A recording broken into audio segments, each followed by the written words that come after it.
قال الله تبارك وتعالى في شأن حبيبه إن الله وملائكته يصلون على النبي يا أيها الذين آمنوا صلوا عليه وسلموا تسليما الصلاة والسلام عليك يا سيدنا رسول الله وعلى آلك وصحبك وسلم عليك يا حبيب الله الصلاة والسلام عليك يا سيدي يا نبي الله وعلى آلك وصحبك يا سيدي يا نور الله حمد و ثنا اور درود و سلام کے بعد معزز سامعین کرام برادران اسلام نہایت ہی واجب الاحترام ذی وقار علماء کرام السلام علیکم ورحمۃ اللہ۔ قرآن مجید سے چند الفاظ آپ کے سامنے تلاوت کیے ہیں۔ تھوڑے وقت میں کچھ باتیں انہیں کے ذہن و ذہن میں آپ کے گوش گزار کرنی ہیں۔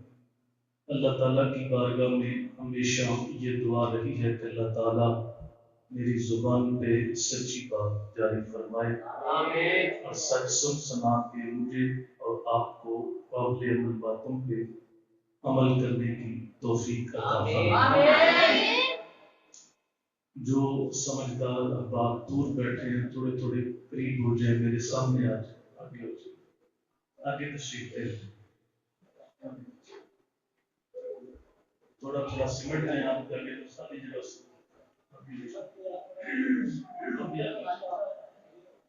درود پاک پڑھیں۔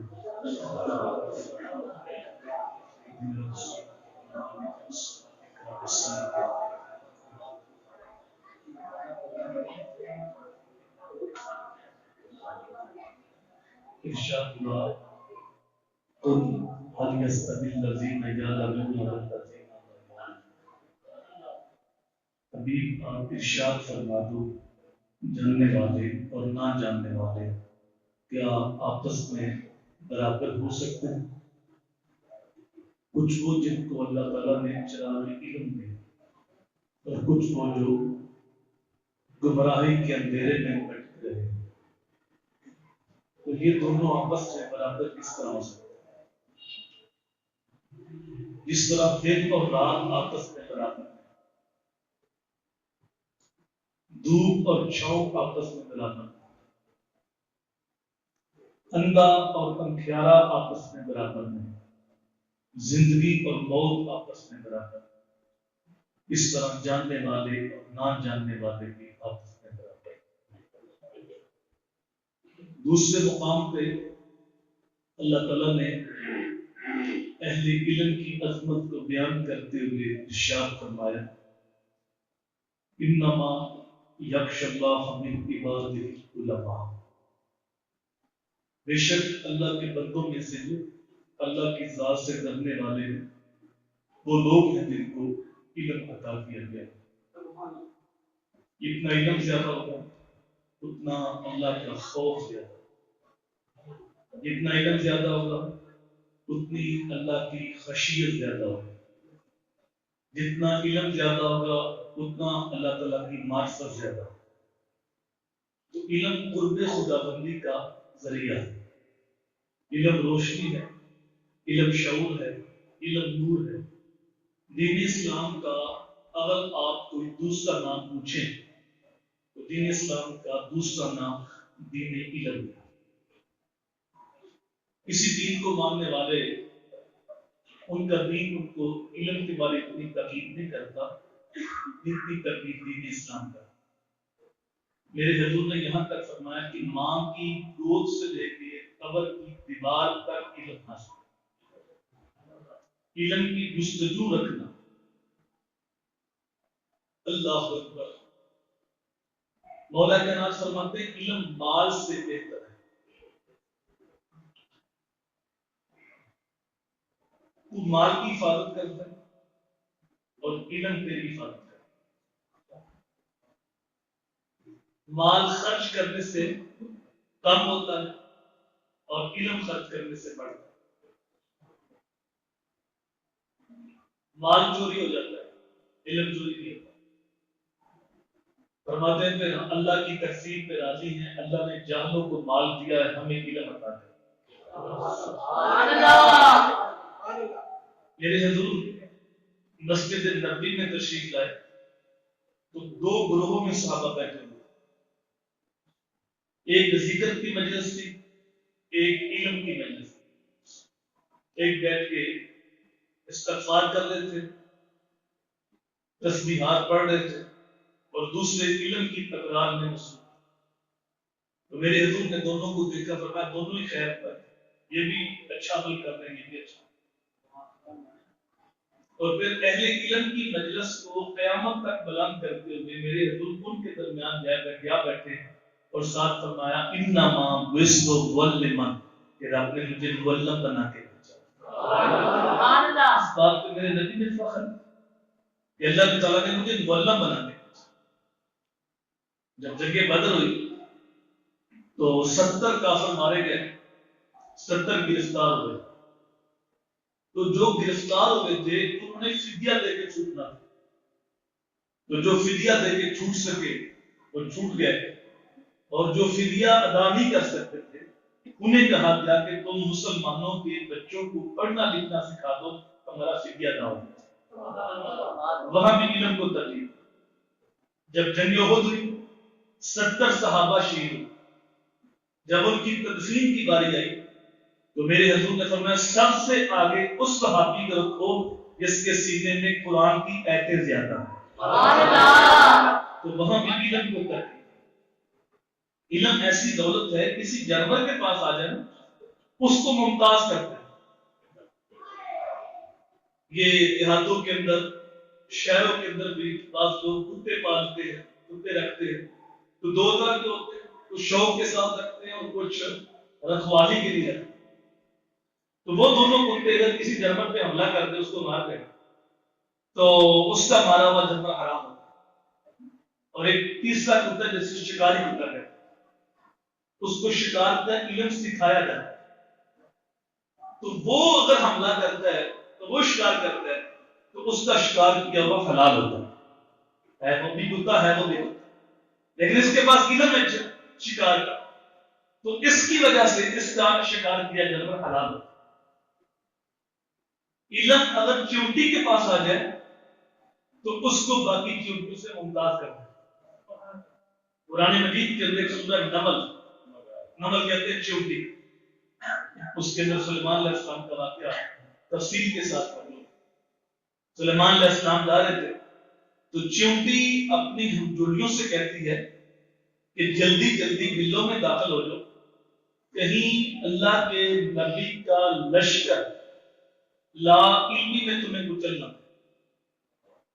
قرآن کہتا ہے 3 میل دور سلیمان علیہ السلام اس چیونٹی کی آواز کو سنتے ہیں، فَتَبَسَّمَ ضَاحِكًا مِّن قَوْلِهَا، اللہ کا نبی چیونٹی کی آواز کو سن کے مسکراتا ہے۔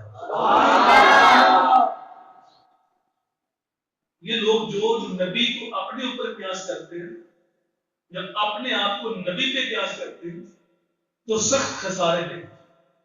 اللہ نے انبیاء کرام کو، اولیاء کرام کو اضافی صلاحیتیں دی ہوتی، ہمارے کان میں چیونٹی ڈال دو تو اس کی آواز نہیں سن سکتے، لیکن اللہ کا نبی 3 میل دور اس کی آواز کو سنتا ہے۔ اور جیویات کے معاملے میں چیونٹی کی زبان نہیں ہوتی، تو پھر بات کیسے کرتی ہے؟ اس کی پیشانی پہ 2 باریک سے بال ہوتے ہیں، جب اس نے اپنی ہمجولی کو میسج کرنا ہوتا ہے تو ان بالوں کو مناسب مقدار میں رگڑتی ہے، اس رگڑ سے جو آواز پیدا ہوتی ہے، اللہ کا نبی 3 میل دور اس آواز کو سنتا ہے۔ وہ باریک سے بال جن کو خود پیر سے نہیں دیکھا جاتا، لیکن اللہ کے نبی کی سماعت کا یہ عالم ہے کہ 3 میل دور اس آواز کو سنتا ہے، اس مفہوم کو سمجھتا ہے، فَتَبَسَّمَ ضَاحِكًا مِّن قَوْلِهَا، اور سمجھ کے مسکراتا ہے۔ یہ کس کی شان ہے جو معراج کی رات میرے اور تیرے نبی کے مسجد اقصی میں مقتدی بن کے کھڑے تھے؟ تو جب مقتدی کی یہ شان ہے پھر مقتدا کا عالم کیا ہوگا؟ یہ شان ہے خدمت گاروں کی سرکار کا عالم کیا ہوگا؟ امام راضی کہتے ہیں اس چیونٹی کو اس بات کا علم دیا گیا تھا کہ جو نبی کے تربیت یافتہ ہوتے ہیں وہ جان بوجھ کے ایک ننھی جان بھی قتل نہیں کرتے. اس لیے کہا کہ اگر تم کچھ بھی گئی تو ان کا دھیان نہیں ہوگا, لا علمی میں کچھ نہیں جاتا. اگر آپ کی توجہ ہو تو جو نبی کے تربیت یافتہ ہوتے ہیں وہ تو جان بوجھ کے ننھی جان کی قتل نہیں کرتے. تو یہ جو اپنے جسم کے ساتھ بم باندھ کے انسانوں کے انبوں میں گھس جاتے ہیں اور بچوں کی, عورتوں کی, جوانوں کی بوٹیاں اڑا کے رکھ دیتے ہیں اور پھر سینے پہ ہاتھ رکھ کے ذمہ داری قبول کرتے ہیں. اب ماضی قریب 9-10 مئی کا واقعہ آپ کے سامنے جو کچھ میرے ملک میں ہوا, جس نے بھی کیا, وہ کہتے ہیں اپوزیشن نے کیا, وہ کہتے ہیں ڈکشن نے کیا, وہ ان پہ ڈالتے وہ یہ قطع نظر کس نے بھی کیا, وہ تحقیق کرنا ہمارا کام کیا. تو ان دونوں میں سے کس نے, جس نے بھی کیا, دونوں ہی کلمہ پڑھنے والے ہیں, دونوں ہی عاشق رسول کہلاتے ہیں, دونوں ہی پاکستان زندہ باد کے نعرے مارتے ہیں, دونوں ہی پاک فوج زندہ باد کے نعرے مارتے ہیں, دونوں ہی کہتے ہیں ملک بچانے والے ہیں, دوسرے تو ملک کو اجاڑنے والے, ہم بچانے والے. جس نے بھی کیا دونوں میں, تو جس نے بھی کیا وہ نبی کی تربیت یافتہ نہیں, وہ کسی شیطان کی تربیت یافتہ. کہ جو نبی کی تربیت یافتہ ہوتے ہیں وہ جان بوجھ کے ننھی جان بھی قتل نہیں کرتے. گولیاں مارنا تو دور کی بات ہے, ملکی املاک کو آگ لگانا تو دور کی بات ہے, وہ تو جان بوجھ کے ننھی جان بھی قتل نہیں کرتے. تو امام راضی کہتے ہیں اس بات کا اس چیونٹی کو علم دیا گیا, تو اس علم کی وجہ سے اس چیونٹی کو قیامت تک آنے والی چیونٹیوں کا سردار بنا دیا. علم اگر چیونٹی کے پاس آ گیا تو اس کو ممتاز کر دیتا ہے, اور اگر علم محمد نبی کے نوکر کے پاس آ جائے اس کو کتنی عزت عطا فرماتا ہے, کتنی شان عطا فرماتا ہے. اللہ اکبر. حضرت سلیمان علیہ السلام کو اللہ نے اختیار دیا کہ چاہو تو علم دے دو, چاہو تو دولت دے دو, چاہو تو حکومت دے دو, ان تین میں سے ایک کو انتخاب کر. سلیمان علیہ السلام عرض کرتے ہیں باری تعالیٰ مجھے علم عطا کر. ہم میرے بندے تو ایسی چیز کا انتخاب کیا ہے جہاں علم کے بدلے باقی دونوں چیزیں بھی عطا کر دیں. آپ کو علم بھی دیا گیا, آپ کو دولت بھی دی گئی, آپ کو حکومت بھی دی گئی. میرے حضور کی مجلس میں ایک صحابی بیٹھے تھے, تو فرشتے نے آ کے خبر دی کہ ان کا وقت آخر آ گیا. تو حضور صلی اللہ علیہ وسلم نے ان کو بتا دیا. اب جب کسی بندے کو پتہ چل جائے, ہسپتال کے اندر ڈاکٹر کہتے ہیں کہ تم لیٹ ہو گئے ہو, معذرت, اب دعا ہی کرو, تو پھر جو گھر والے ہوتے ہیں اس کے لیے دعا بھی کرتے ہیں, صدقہ بھی کرتے ہیں, وہ خود بھی کہتے ہیں میری اتنی رقم فلان کو دے دو, اتنی فلان کو دے دو. مقصد کیا کہ وقت آخر ہے تو مرنے سے پہلے پہلے میں کوئی اچھا کام کروں, میری بخشش کی زبان. اب ڈاکٹر جو بتاتے ہیں وہ گمان ہے, ہو سکتا ہے وہ بندہ بچ جائے, لیکن جو میرے نبی نے بتایا تھا وہ یقینی تھا, اس کے اندر گمان کی گنجائش نہیں. وہ صحابی عرض کرتے بندہ نماز برکت تھوڑا ہے, مجھے کوئی ایسا وظیفہ بتائے جو میری بخشش کی زبان ہے, میرے لیے کافی ہو جائے. تو میرے حضور نے فرمایا کہ تو علم حاصل کرنے میں مصروف ہو جائے. اب وہ صحابی علم حاصل کرنے میں مصروف ہو گئے. تھوڑی دیر کے بعد ان کی روح پرواز کر گئی. راوی کہتا ہے علم حاصل کرنے سے بہتر کوئی اور وظیفہ ہوتا تو اللہ کے نبی اس وقت وہ ارشاد فرماتے. علم حاصل کرنے سے بہتر اگر کوئی اور عمل ہوتا تو اللہ کے نبی کو اس وقت وہ ارشاد فرماتے. تو معلوم ہوا علم حاصل کرنے سے بہتر کوئی اور وظیفہ نہیں ہے. جب علماء سے سوال ہوتا ہے علم افضل ہے یا عمل افضل, تو علماء فرماتے ہیں علم عمل سے افضل ہے, اس لیے کہ جو عمل ہے وہ بندے کی صفت ہے اور جو علم ہے وہ رب کی صفت ہے. تو بندے کی صفت رب کی صفت سے بہتر نہیں ہو سکتی. تو علم زندگی ہے, علم نور ہے. میرے حضور نے فرمایا جب طالب علم گھر سے نکلتا ہے علم حاصل کرنے تو اللہ کی نورانی مخلوق فرشتے اس کے پاؤں کے نیچے اپنے پر بچاتے. کیا شان ہے, کیا احساس ہے. یہ اس کی شان نہیں ہے کہ جو باقاعدہ داخلہ لیتا ہے, مدرسے میں حفظ کرتا ہے، درس نظامی کرتا ہے، اس کی تو شان ہی بلند ہے، اس کی تو شان ہی بلند ہے۔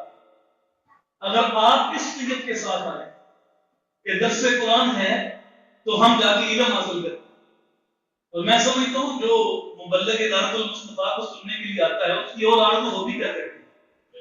نہ تو ہمارے پاس کوئی سریلی آواز ہے کہ آپ سن کے مسرور ہو جائیں گے، نہ ہم کام پہ ہاتھ رکھ کے سوچ پھینک سکتے، تو ایک سیدھی سادی گفتگو ہے، قرآن و حدیث کا پیغام ہے، تو جس نے ہمیں سننا ہے اسی نیت کے ساتھ دیا ہے کہ ہم علم دین حاصل کریں، قرآن کا پیغام سنیں گے، حدیث کا پیغام سنیں گے۔ ہمارے شہر میں تو نعرہ بھی لکھ دیا کہ افواج کے ہر ہر گوشے میں قرآن سنا کے دم لینا، اب رکنا نہیں، اب تھمنا نہیں، پھر دوست میں جا کے دم لے۔ تو اگر اس نیت کے ساتھ آپ آئیں تو یہ راز آپ کو بھی آ سکتا ہے۔ اگر جمعہ کے دن آپ آتے ہیں کسی مسجد میں کہ وہاں علم دین بیان کیا جاتا ہے تو وہاں جا کے ہم دین، تو اس وقت بھی آپ کو یہ راز ملتا ہے کہ اللہ کے فرشتے اور کے نیچے پر بچا۔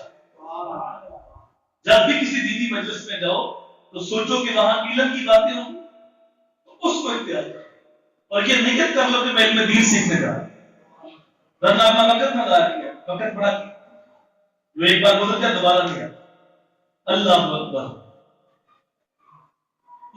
میں کہتا ہوں یہ اعزاز بادشاہ کو نہیں، رجب کے بادشاہ آتے ہیں، صدر آتے ہیں، ہمارے بادشاہ صدر دوسرے ملک میں جاتے ہیں، ان کی قوم میں کیا صبح تعلیم بیچ ہے، موجودہ کسی فیکٹری کے بنے ہوتے ہیں، اگر اعلیٰ کوالٹی کے ہوں تو ایران کے بنے ہوتے ہیں، پیٹاگون کے بنے ہوتے ہیں، کتنے بیچ جاتے ہیں، 1 کلومیٹر تک بیچ جاتے ہیں۔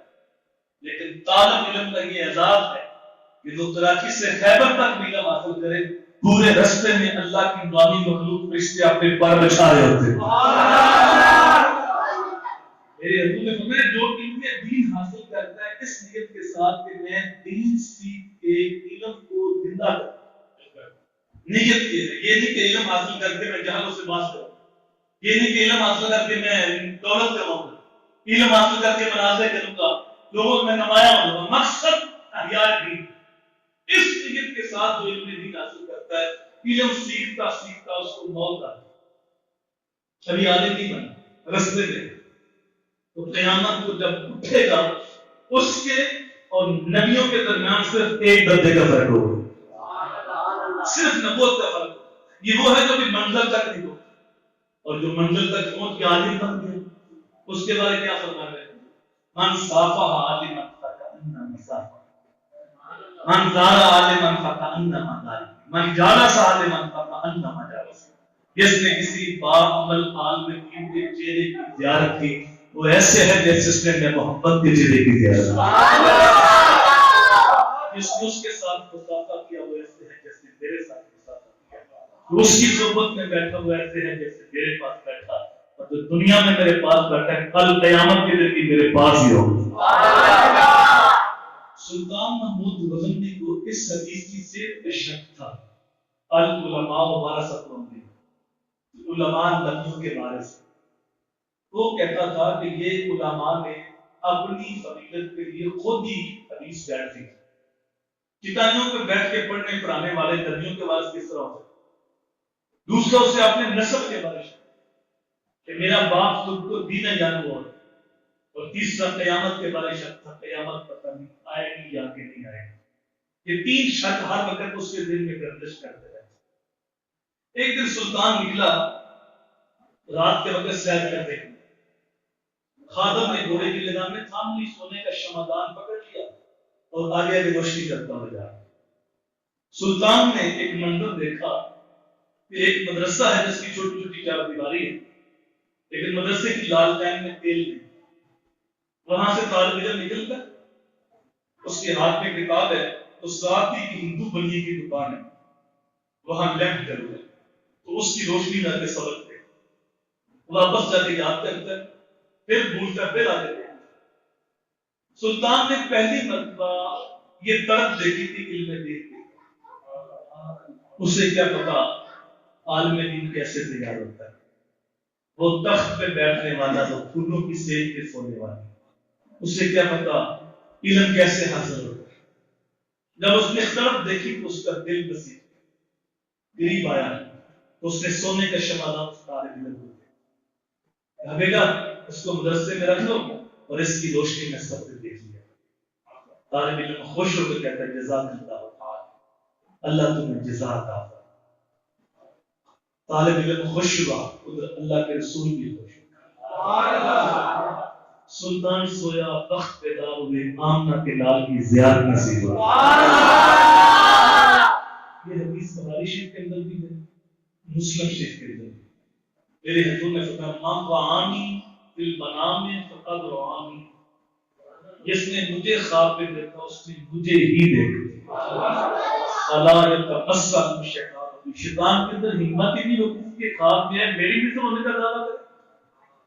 دوسری بات، اللہ کے نبی جب کسی کے خواب میں تشریف لے جاتے ہیں تو حضور اپنی مرضی قصد ارادے کے ساتھ کرتے ہیں۔ میں کسی خواب میں مجھے نہیں پتا، آپ کسی خواب میں آپ کو نہیں پتا، لیکن اللہ کے نبی جب تشریف لے جاتے ہیں تو حضور کو پتا ہوتا ہے میں کس کا مقدر چمکا رہا ہوں۔ تبھی میرے امام نے کہا تھا چمک کچھ سے پاتے ہیں سب پانے والے، میرا دل بھی چمکا دے چمکا دے۔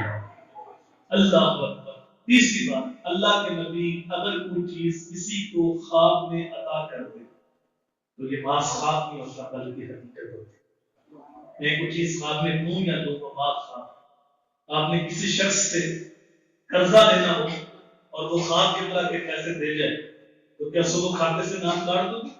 کبھی ایسا نہیں ہوتا۔ خواب لاٹری نکلتی راتوں رات کروڑ پتی ہوتا ہے، صبح اٹھ کر پھر کنگال ہوتا ہے۔ 100 بار میرے ہاتھوں میں تیرا دامن آیا، جب آنکھ کھلی تو اپنی گرفتار۔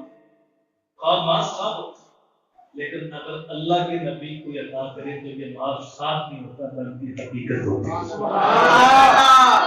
امام صحابی نے قول بدی کے اندر لکھا، ایک شخص حضور کے در پہ حاضر ہے اور حاضر ہو کے عرض کرتا ہے یا رسول اللہ مجھے بھوک لگی ہے میں آپ کا مہمان، آپ کے ہوتے ہوئے کس سے اور دیتا بھی کون ہے؟ میرے ماں نے کہا تھا کون دیتا ہے دینے کو منہ چاہیے، دینے والا ہے سچا ہمارا نبی۔ دنیا دار اگر چند کرے جھولی میں ڈال بھی دے تو ساری زندگی ان کے سامنے نظر جھکانی پڑتی۔ کسی دنیا دار کا مقتا، کسی ایم پی اے کا مقتا، کسی ایم این اے کا مقتا سار اٹھا کے نہیں کہہ سکتا کہ میں فلان چودھری کے در کا منگتا ہوں یا میں فلان پی کا منگتا ہوں، لیکن جس کو نبی کے در سے قرات ملتی ہے وہ سینہ تان کے بازو کھڑا کر کے بولتا ہے میں حضور کے در کا بھکاری ہوں۔ سو ہاتھ ہے اس پر بیٹا، یہ چیز کے سبحان نہیں کہتے، یہ مذاق نہیں ہو رہا، یہ بات محفل ہو رہی ہے۔ ہمیں 100 ناز ہے اس پر کہ ہم تیرے ہی مانگتے ہیں، کوئی بھی در تیرے در کے سوا ہمیں نہیں۔ بلکہ یہ تو وہ در ہے جہاں انسان اپنے ہی تنگی دامن کی شکایت کرتا ہے۔ اقبال کہتا ارے ناداں تو ہی چند کلیوں پر عنایت کر گیا، ارے ناداں تو ہی چند کلیوں پر عنایت کر گیا، ورنہ گلشن میں علاج تنگی یہ داماں بھی ہے۔ تو نبی کے در پہ ہے، تیری جولی تنگ ہے تو کنات کر گیا، آج سوال تو کر، نبی جولی بھی عطا کرتا ہے خیرات بھی عطا کرتا ہے۔ اللہ کو کروڑ دیتے ہیں، وہ رحمتوں کی بدلیاں نچوڑ دیتے ہیں۔ مانگنے والوں مجھ سے مانگو جو مانگنے والوں کو دعائیں دیتے ہیں، اور جتنے بھی سہارے ہیں صبح کرتے ہیں، عزت نفس بڑھاتا ہے سہارا دے۔ میرے حضور کے در پہ آقا مجھے بھوک لگی ہے، میں آپ کا یہ کہتے کہتے اسی اونگ آتے مولا کائنات خاتم تشریف ہے قوم یارا میرا بھی اور حضور آتے۔ تھوڑی دیر کے بعد امام الانبیاء ساسد کہتا حضور کے ہاتھ میں روٹی تھی، کہا میرے مہمان بھوک لگی ہوئی ہے، یہ لے روٹی کھاتا، کہتے بھوک کی شدت سے میں نے روٹی کھانا شروع کر دی، آدھی کھا چکا تو میری آنکھ کھل گئی، جب آنکھ کھلی تو باقی آدھی میرے ہاتھ میں موجود تھی۔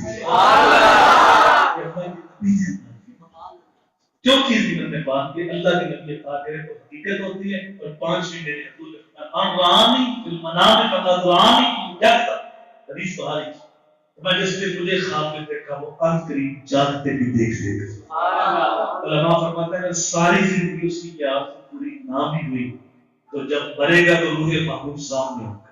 ایسی موت تو کروڑ بار بھی ہیں تو مرنے کو تیار سوکھا نکلے ساز ضروری یہ دیکھ لما مخ تیرا مزہ مرندہ سردار ان جودا میت یار دے بوئے تے پئی ہو گئی گھر بچ کٹتے اگر سر تیری چوکٹ پہ بڑا ہو اتنی بھی قضا ہو ایک ہی سجدے میں ادا اس لمحے دیدار میں جنت تک اور چاہیے کیا تو سلطان نے سونے کا شمع کتنے شک تھے اس کے دل میں میرا باپ خود کو دی نہیں آپ کو قیامت آئے گی کہ نہیں علماء نبیوں کے وارث ہیں کہ نہیں جب اس نے سونے کا شمع طالب علم کو دیا طالب علم خوش ہوا ادھر اللہ کے رسول بھی خوش ہوا یعنی کہ حدیث سنی من آن عالما او متعلم بقلم منقطع اور بقرطاس فكأن بنى الكتاب كسبق نفر جس نے طالب علم کی عالم دین کی مدد کی کتنی مدد ٹوٹا ہوا قلم دے کر یا کاغذ کا ٹکڑا دے کر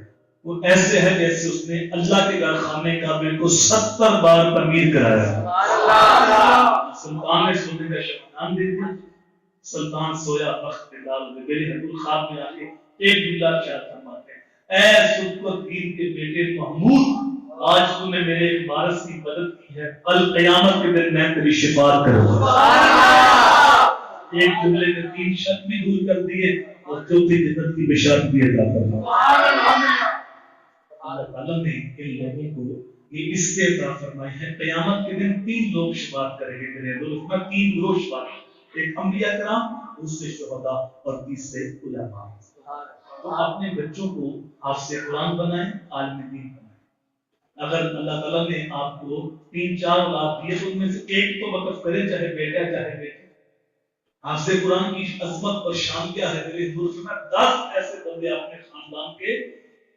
جن پر جہنم واجب ہو چکے تو وہ شفاعت کرے اور اللہ کی شفاعت کو قبول کرے اور 10 آدمیوں کو اپنے خاندان کو اپنے ساتھ جنت میں لے کے جائے یہ حافظ قرآن میں جس نے حفظ کرنے کے بعد اس کو سمجھا حلال کو حلال جانا حرام کو حرام سمجھا اس پہ عمل تو یہ شان اس کو جاتا ہے اور جو عالم دین ہے حدیث میں آتا ہے ایک عالم کو ایک عابد کو حکم ہوگا جنت میں جانے اور جو عابد ہے شخص زندہ دار ہے اس کو جنت میں جانے دیا جائے گا لیکن عالم دین کو روک دیا جائے گا کہا جائے گا اکیلا نہ جا جس جس کی شفاعت کرتا ہے اس کو بھی ساتھ ہی لیتا ہے ایک حدیث میں آتا ہے ایک عالم دین جنت کی طرف بڑھ رہا ہوگا ایک بندہ آگے بڑھ کے دامن پکڑ لے گا کہ آج اکیلے جنت میں جا رہے ہیں یاد کرو دنیا کے اندر میں نے ایک مرتبہ آپ کو وضو کرایا تھا تو عالم دین اس کی شفاعت کرے اور اللہ اس کی شفاعت قبول کرے اسی طرح ایک بندہ عرض کرے گا جناب یاد ہے ایک مرتبہ میں نے پانی پلایا تھا دنیا کے اندر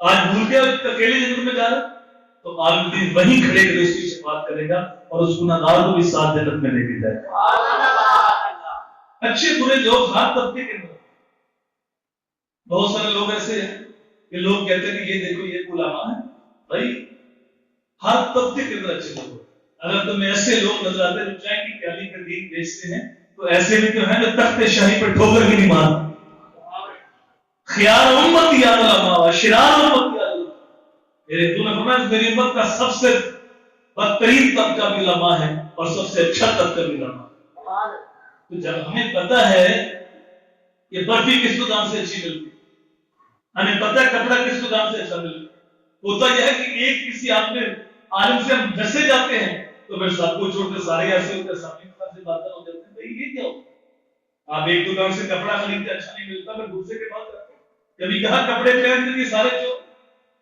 کبھی کہا جوتا یہاں سے اچھا نہیں ملا جوتا پہنتے تھے تو پھر ہمیں پتہ چل جاتا ہے کپڑا کہاں سے اچھا ملتا ہے جوتا کہاں سے اچھا ملتا ہے پورا شہر چھوڑ کے وہاں جاتے ہیں ہمیں یہ بھی پتا دہی بلے کہاں سے اچھے ملتے ہیں ہمیں یہ نہیں پتا دین اچھا کہاں سے ملتا ان کو ڈھونڈنا تلاش کرنا ان کے ساتھ کھڑے ہونا ہر ایک کی ذمہ داری ہے میرے حضور فرمایا کن عالمن او متعلمن او محبن او مستمعن لا تکن خامس فتهلك فرمایا اے میرے امتی یا تو عالم دین بن جا یا طالب علم بن جا یا علماء کے ساتھ محبت کرنے والا بن جا یا ان کی باتیں سننے والا بن جا ان 4 میں سے جو بن سکتا ہے بن جا 5 مانا بڑی حلال ہو جائے گا میں اور آپ غور کریں اگر ہم عالم دین ہے تو اللہ کا شکر ادا کریں اگر ہم طالب علم ہیں تو اللہ کا شکر ادا کریں اگر ہم علماء سے محبت کرتے ہیں تو اپنے مقدر پہ ناز کریں علماء کی باتیں سننے والے ہیں تو یہ ہماری خوش قسمتی ہے. اگر ان 4 میں سے نہیں ہیں، 5ویں بنے ہیں تو پھر توبہ کر کے وہ دیر نہ کریں. اللہ مجھے آپ کو عمل کی راہوں کا مسافر رکھے.